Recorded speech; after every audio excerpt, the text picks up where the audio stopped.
Hello, everybody, and welcome to the Mario Cristobal Show presented by Kia. Joe Zagacki with Don Bailey Jr. and the Hurricanes coming off a big win against the Clemson Tigers in overtime last Saturday. This week is Virginia at 3:30 at Hard Rock Stadium. It is homecoming. But first, let's pick up on the significance of the victory over Clemson. Well, Joe, Clemson has dominated Miami the last 5 years, for the last 5 times they've played for sure.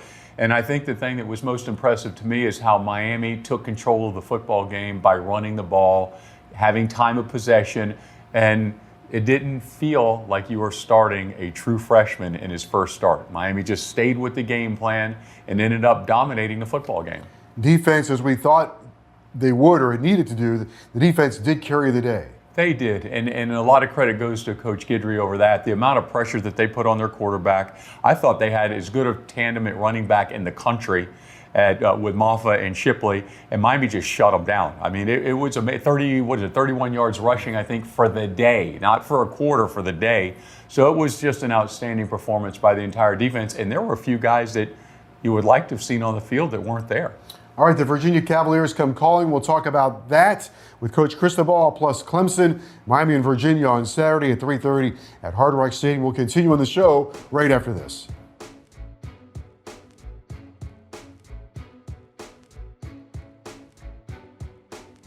Hello once again, everybody, and welcome to the Mario Cristobal Show presented by Kia. Joe Zagacki with Don Bailey Jr., University of Miami head coach Mario Cristobal. This week, the Hurricanes are at home, 3:30 kickoff against the Cavaliers of Virginia at Hard Rock Stadium. The Canes are coming off a great win against the Clemson Tigers. Coach, congratulations. That was a monumental, Herculean effort. You know what? It was good to see culture and execution show up, all the practice and preparation show up in so many different areas. And just proud of the effort of our team and a lot to build off of with that victory. Coach, I think I'm allowed to do this. I'm going to start with the offensive line. 211 yards rushing, time of possession, a 9-minute and 1-second drive. I mean, the list goes on and on and on. And just the physical side that they bring to the game is something I don't remember, Coach, how long it's been since we've seen that, on a consistent basis. But you got to be proud of them, and they're working so well together as a unit. They really are. That them as people, they are elite competitors. They have a great culture in that room. Coach Mario does a great job with them. Coach Whittle does a great job with the tight ends because they're married up to that as well. And the backs, they ran hard. They got downhill and. They turned 1-yard gains into 3-yard gains and 2 and a 4 and 5 and 6. And, as the game went on, those body blows took effect and were able to take over the game in the fourth quarter. You did it with your backup quarterback, Emory Williams. He had to make some big plays for you in the fourth quarter and overtime. What were your thoughts when you guys looked back at Emory and the job that he did? We all thought he did a great job, and we had confidence going into the game that he was going to do a great job. The only concern was at first there's going to be a speed adjustment, right? Clemson is as talented as a team as you'll find in the country, and it was going to be his first live action. But as the game went on and on, you saw it. He went through his progressions extremely well, was very decisive. After getting a few balls batted early, he started finding exactly where he had to, from a pocket presence standpoint, where he had to set up and get that ball out. And he was very accurate and very decisive and ended up being a tremendous difference maker for us on Saturday. Shannon Dawson, the offensive coordinator, the blend of play calling, and I know that's worked on the whole week and also during the entire game, but just being able to manage a first-time starter that's a freshman, not a first-time starter that might have been in a system for 3 or 4 years. But talk about, you had mentioned the cat and mouse game, how that went. Without a doubt, it was a matter of playing complementary football. The defense was playing lights out all night. And you wanted to avoid that play count getting high because we had punted a few successive times and just trying to find where is that soft spot, right? Where is that hole in the running game? What's the formation that can create an advantage, a leverage point from a passing or running standpoint, and just kept working at it and stuck to the plan and until it started finally breaking in bits and pieces and finally in plays. But credit to him, credit to the offensive staff, and of course, first and foremost, the players. They found their way to get some success offensively, took the game into overtime, and took over from there. Now, there's so many different players to talk about. I did want to mention this, and you talked about it in your press conference that Tyler is ready to go and coming back. But his influence on Emory, and then at the end of the game, people saw Tyler with a big hug for Emory Williams.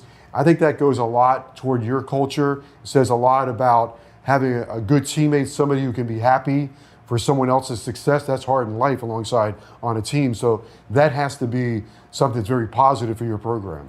Yeah, without a doubt. Miami's always been Miami because older players supporting younger players, former players coming back, and showing the type of love and support, and setting expectations, right, for the guys that are now that's their turn. Tyler was exceptional in that role for Emory, and I know Emory looks up to him a lot, and it made a great difference. Coach, you always talk about when play through the whistle, play till the game is over, play till the play is finished. Well, Brashard Smith has the long run and gives it up at the goal line, but Jacoby George, and if you watch it on tape, he's flying and following it the whole way, and he ends up saving the play. Yeah, we started our team meeting today with that clip, showing how when you give great effort, you just don't know. Can you imagine if Jacoby took 3 yards off and that ball was recovered by Clemson? What a difference in the game that would be, right? Mm-hmm. But he didn't, and that validates so much. That validates January, February, March, April, May, all the way through. That validates through the line. That validates through the echo of the whistle. He did that, and it really set the tone for the rest of the game. Ruben Bain was an ACC Defensive Player of the Week and a Rookie of the Week. And, I mean, my goodness gracious, he was unbelievable. And you get into the overtime, and he took one of their tackles and kind of tossed him around a little bit, and that would be generous. But his performance was just spectacular. He's getting better and better. He has obviously had a great freshman year so far. He doesn't come off the field much either. The play count is high, and it's not like he's winning just with speed or whatnot. He's winning with power. He's a very powerful guy. His body weight, his body, his lean muscle mass is up there as well. And he plays like he's relentless, and he wants to be surrounded with guys that play like him. And I think a lot of guys, they just feed off of each other. He's one of those guys that sets the tone. Coach, you go to 2 overtimes, so conditioning, nutrition have a lot to do with being able to sustain that high level of play. Coach Feld in that room and everybody that you have involved in it, that was a payoff. I mean, that's an attaboy to that room. Without a doubt. And not only that, but you get back from your previous game about 4 a.m. Yeah. And you got to start the week off. So nutrition and taking care of your body and making good decisions, it all pays off in October and November. And there was, by the time we get to Friday, we feel like our bodies are ready to go. When we wake up Saturday morning, we're primed and ready. And it's validation. That's the best part about it. When you validate all that work with the outcome like that, it's certainly your appetite for more grows. You can talk before every game about winning the ground battle, and boy, did you win it. You ran for the 211 rushing yards, held them to 31. There are only 6 or 7 other games in the country this year where a team had over 200 rushing yards and held the opponent to fewer than 50 rushing yards, and your team is one of them. Well, that's statistically that bodes well for you, right? I mean, it's going to be hard to give one up, but I think just as importantly is we took the ball away and we didn't give it up. Yeah. And that had been something that had been really hurting us.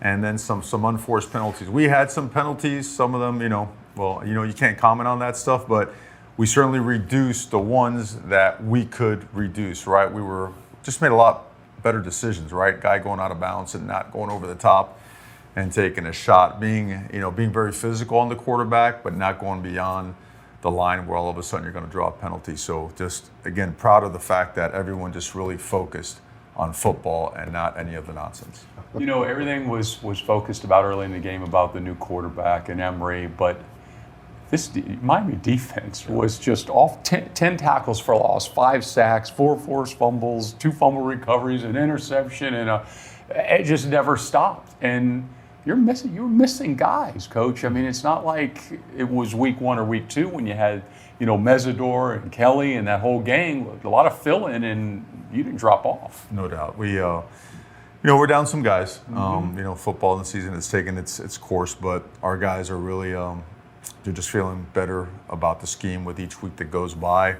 We weren't happy with last week's performance, and really approach practice with a chip on our shoulder about just getting better and doing our jobs. And those guys played hard. I mean, you see so many clips where you see a bunch of orange jerseys getting to the ball, and really you see the change of speed. That's how you judge if you're finishing and you're playing hard. You see a change of speed on tape. Is a guy accelerating past a bunch of bodies to get to the ball carrier, get to the quarterback. We saw that a bunch, so we're great improvement. Coach, does that give your team confidence to know that, hey, we had to find a different way to win the game this week? We had backup quarterback. We had to run the football a lot more, but we had to rely on other aspects. You mentioned complementary football earlier. Our punter punted the heck out of the ball.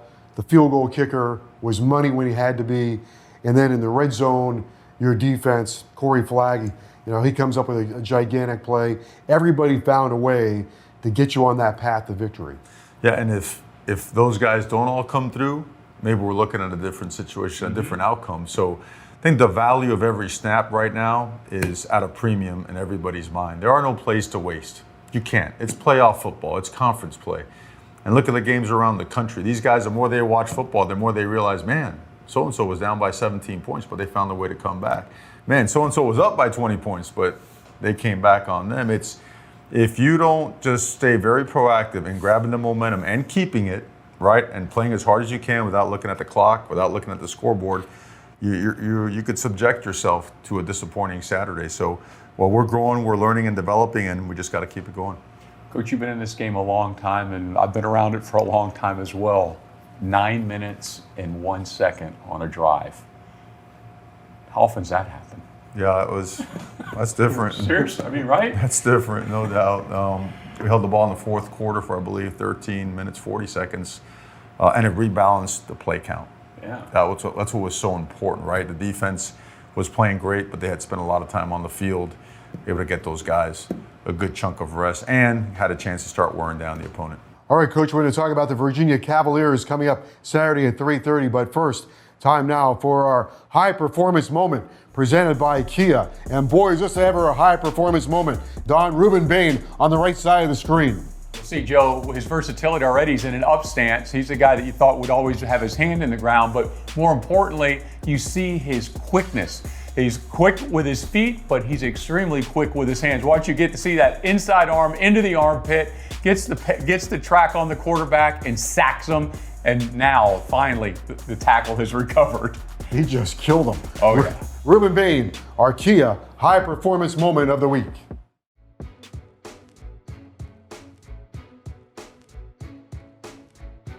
It is Miami and Virginia on Saturday, Hard Rock Stadium. 3:30 kickoff. The crowd was really great against Clemson, hoping for a big crowd for the Canes and Virginia Saturday at 3:30. We'll jump into that crowd in a moment. Before we get into Virginia, I did want to mention Coach Johnson, Coach Erickson, Chuck Foreman. But Coach Johnson and Coach Erickson, those guys were really so proud of going into the Ring of Honor, as was Chuck Foreman, a great running back from 1971 in the backfield, Silky Sullivan. Burgess Owens was on the team. But your thoughts on the two coaches that you were close to? Brian McKinney. Brian McKinney. Right, as well as on there. Saw Jeremy Shockey. Yeah. Want to suit him up, man. He still looks like he could play. Those guys are like, second fathers to so many of us, right? I mean, coaches are so much more than just, guys that draw up X's and O's. And to see those guys, it just continues to confirm all the reasons of why this journey and having the privilege of being back at Miami is because they were difference makers in the city, the community, the lives of everybody, the university, the national landscape of college football. And because of them, Miami really gains a status, national prominence. And to have them, and I know they'll both tell you it was the best place they have ever been, no matter how many Super Bowls and other places they've been at. So to see them honored like that, I know it means a lot to them. So to have them there and to witness, such a hard-fought battle and a victory, it means a lot to us. Yeah. Virginia coming in on Saturday. This is a unique program as well. They've won 2 in a row. Obviously, they had an awful situation a year ago. They've been trying to get that together. They have found a way to beat North Carolina, and they got lightning in the bottle, some magic hit for them. What do you see in Virginia? They got an excellent coaching staff, and they have really good talent.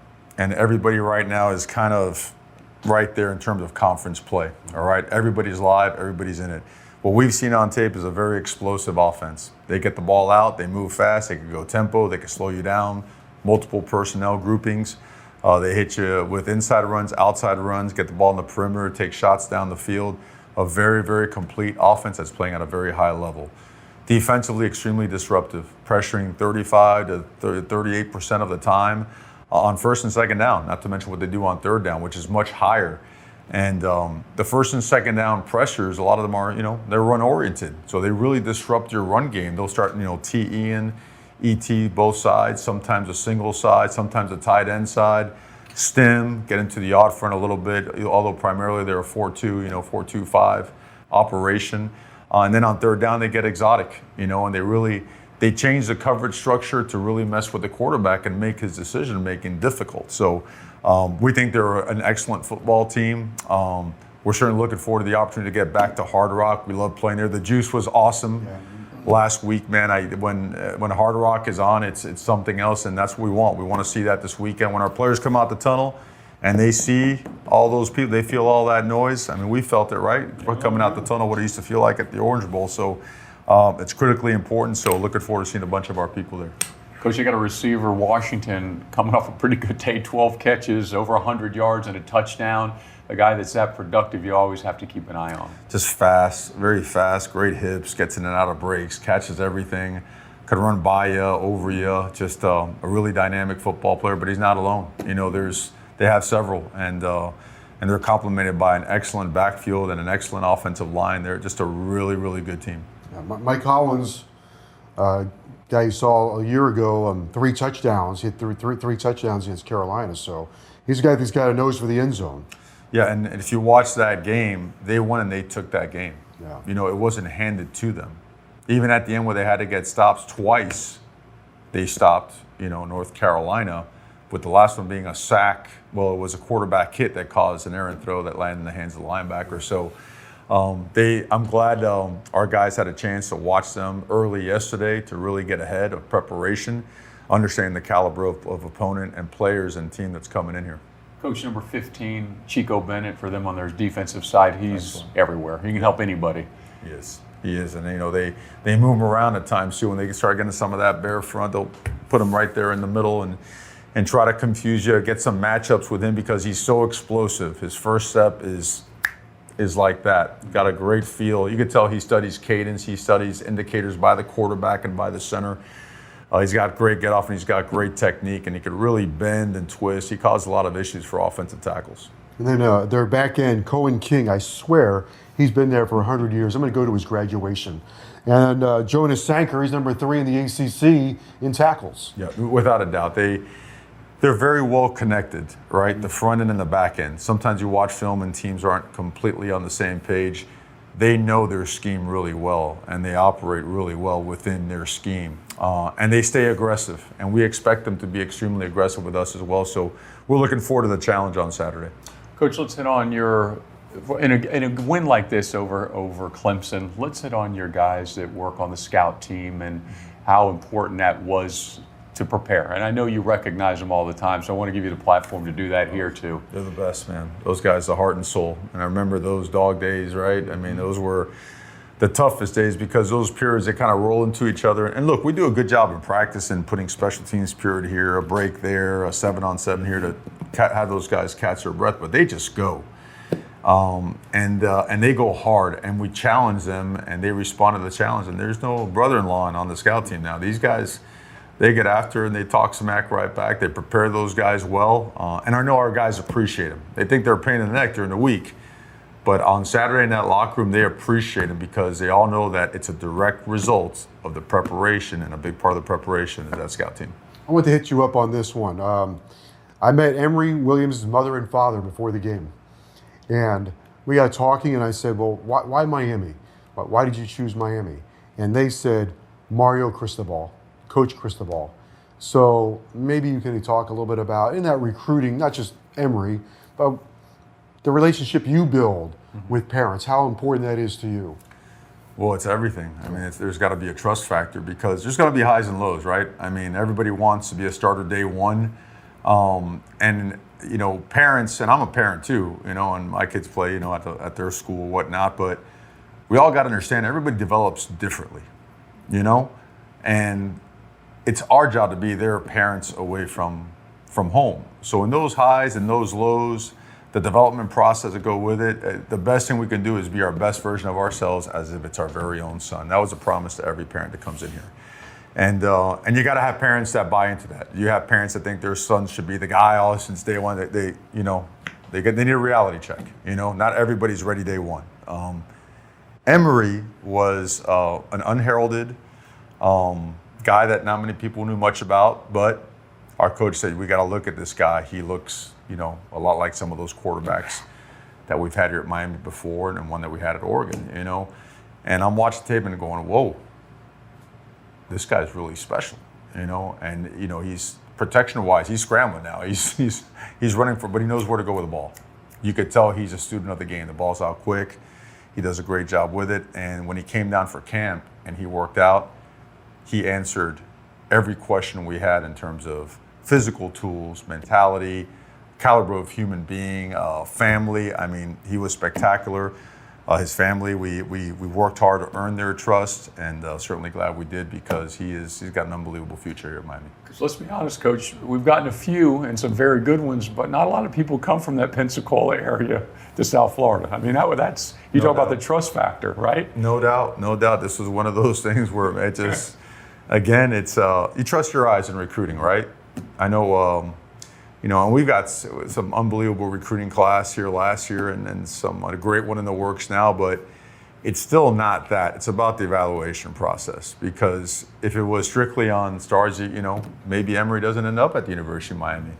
But you can't in any way, shape, or form watch that guy participate in games, watch the way he works, have him in a camp, and not be fully convinced that that guy has an amazing future as a quarterback. And the way he prepares on a daily basis, it's exceptional. He's that kind of a guy, and so is Jakari. We got a great young quarterback room, and Tyler has made those guys better, and I know just them being as cohesive as they are, they've made Tyler better. And last thing, speaking of recruiting, I saw a bunch of those guys, hopefully future Hurricanes, before the game and on the sidelines. They got a good dose of what Hurricane football can be and what they could make Hurricane football look like and the stadium and all that. I think they probably saw a pretty good vision of what is out there. Everything we preached from day one in terms of building and progress, it's all, piece by piece we're working on making sure that's validated. So they've watched Clemson defeat Miami for an average of 39 points a game for the last several years. Well, now they got to witness Miami win a slugfest in overtime. That's massive progress. It's tangible, it's real, and there's no boasting or bragging. There's man, we could get better at so many things. Let's enjoy the moment and let's get right back to work. So just a very positive vibe and a very positive culture and no false pretenses, man.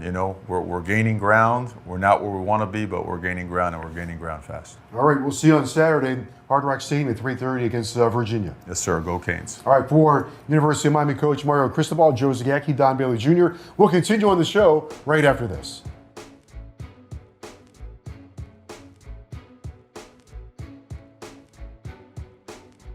Back on the Mario Cristobal Show, presented by Kia, Joe Zagacki, Don Bailey Jr.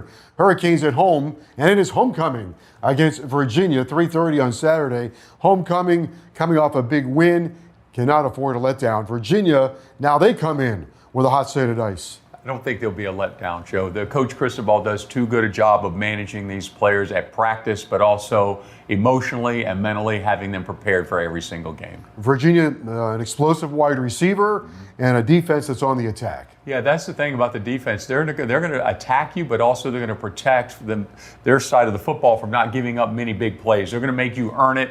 And offensively, they've always seemed to have had a very powerful offensive line, and they found a running game. That's how I believe they beat North Carolina, is they outrushed them significantly. Now, this is a gritty bunch, so it's going to be a very big challenge for Miami. Yes, it will. It was a 2-point game in double overtime last time up there, so we know what they're bringing. All right, for Don Bailey Jr. and University of Miami head coach Mario Cristobal, I'm Joe Zagacki. Thank you for joining us. We'll see you next week on the Mario Cristobal Show.